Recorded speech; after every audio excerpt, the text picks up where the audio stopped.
just on this Pentecost Day,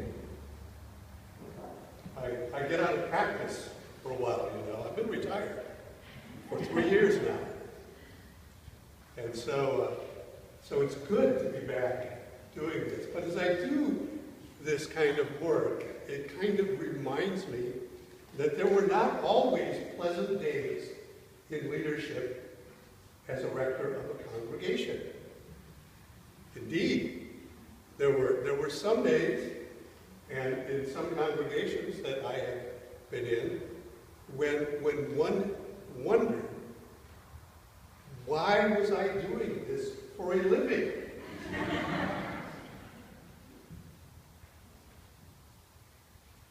I don't want to equate myself, and I won't equate myself, but there are others who know of this. And Moses was one of them. Moses was leading the Jews into the desert and roaming around for those 40 years. And God knows he was a leader. But he also was a human being. And there came a point where, when Moses, in his ministry, had it, he heard one more complaint about what life was like in the desert. He was going to go hang himself. If only there was a tree nearby. In his frustrations, he praised God. It's like, take me now, I'm ready. And nothing happens. Finally, he finds that God is compassionate and loving towards him and says to him, Moses, I will help you. No need for you to bear this burden alone. You do not have to do this by yourself. I will move your spirit and give it to others. Your spirit is so rich, I will put it upon others, and they may join you in leadership. So call 70 people to come and join you in this leadership. And so Moses does. He calls them. And they go off to the place of the tent where all is holy, and they there receive the spirit that is the spirit of leadership that is within Moses. And they begin to feel the enthusiasm and the joy of this ministry. I can't imagine the relief that Moses must have felt. And Joshua, who was one of the leaders of the leaders, finds out that meanwhile, as we often say, meanwhile, back in camp, something else was going on. There were these two people. And if you ever remember anything from the Hebrew scriptures, you'll remember these names. Eldad and Medad.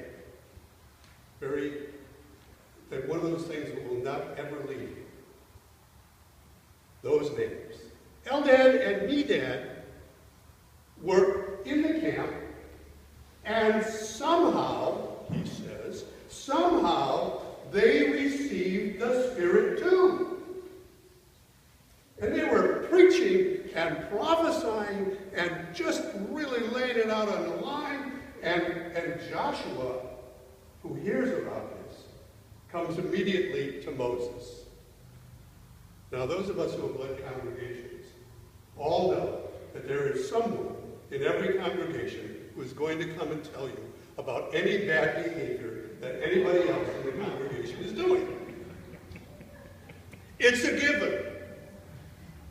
In fact, I almost wish that when I was installed as a rector in the church, they had introduced me to those people so I knew who they were and I could fit them into my regular schedule.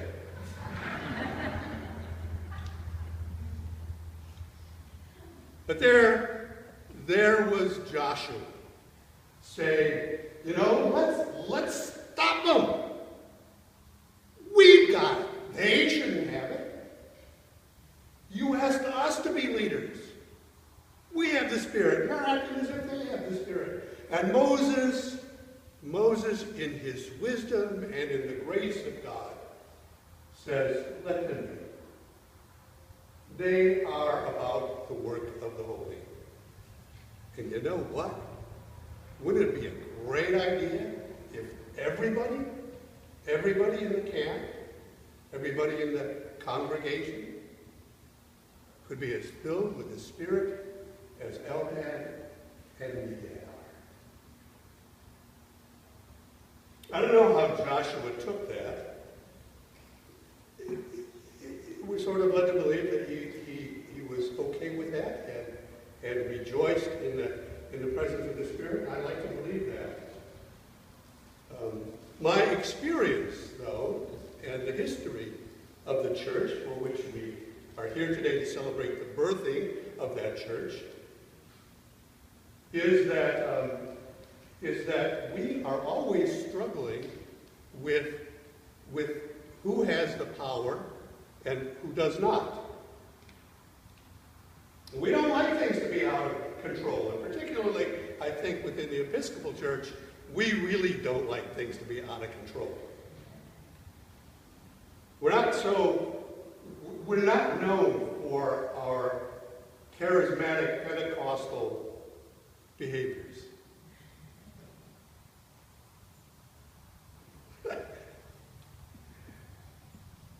You know what happens when you cross a Jehovah's Witness with an Episcopalian?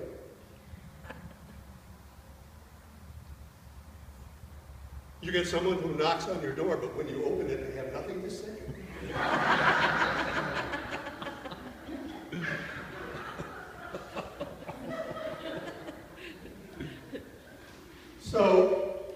So we don't do so well with that.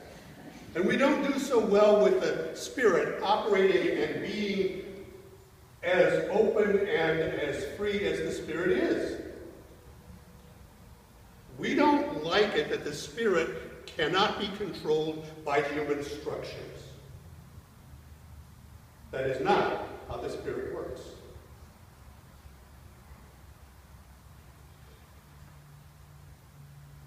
A book. I'm always having books. Called The Burned Over District. I may have shared some of this with you before. I've shared this in a number of places. It's the social and intellectual history of enthusiastic religion in Western New York from 1800 to 1850. It's quite an interesting book. In the 1700s, there was the First Great Awakening. Do you remember hearing about that Great Awakening? There were several of them. There were these incredibly intense, emotional, and deeply spiritual awakenings that happened, mostly starting out here in the East, especially up in the New England area. And then there was a Second Great Awakening from 1790 to 1840, and a Third Great Awakening from 1850 to 1890. These great awakenings caused a lot of enthusiastic spirituality around the eastern United States.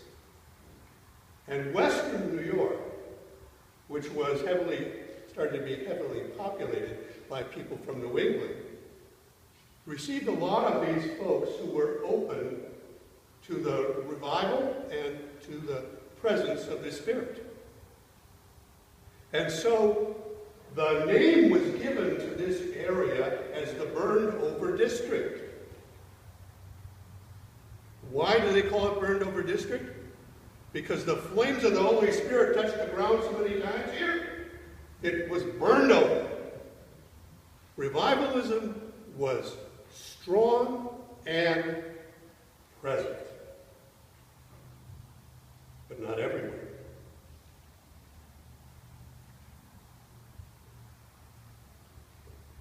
The lake villages, of which rector for almost 15 years. The Lake Villages were the country seats of gentlemen landlords, descended from the 18th century aristocracy of New York, Pennsylvania, Virginia, who generally attended the Episcopal Church, which maintained a cool dignity amidst the fiercest storms of fervent revivalism.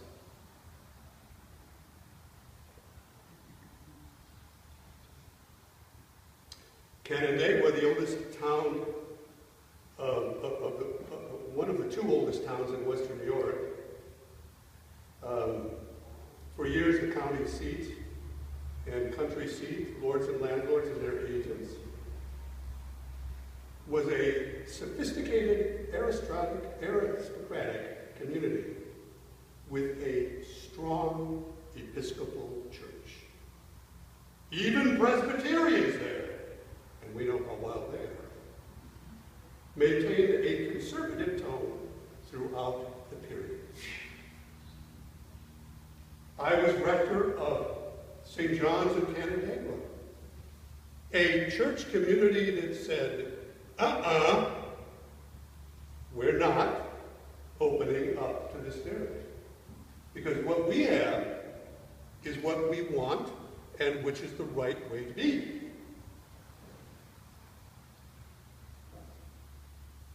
However, the Spirit of God cannot be controlled by human structures. What was it about Eldad and Medad? Why is it that they got dipped in the Spirit? They got more than dipped. They were drowned in the Spirit. Well, here's what I think is what the Spirit is about. The Spirit is about invitation, not, and I mean not invasion.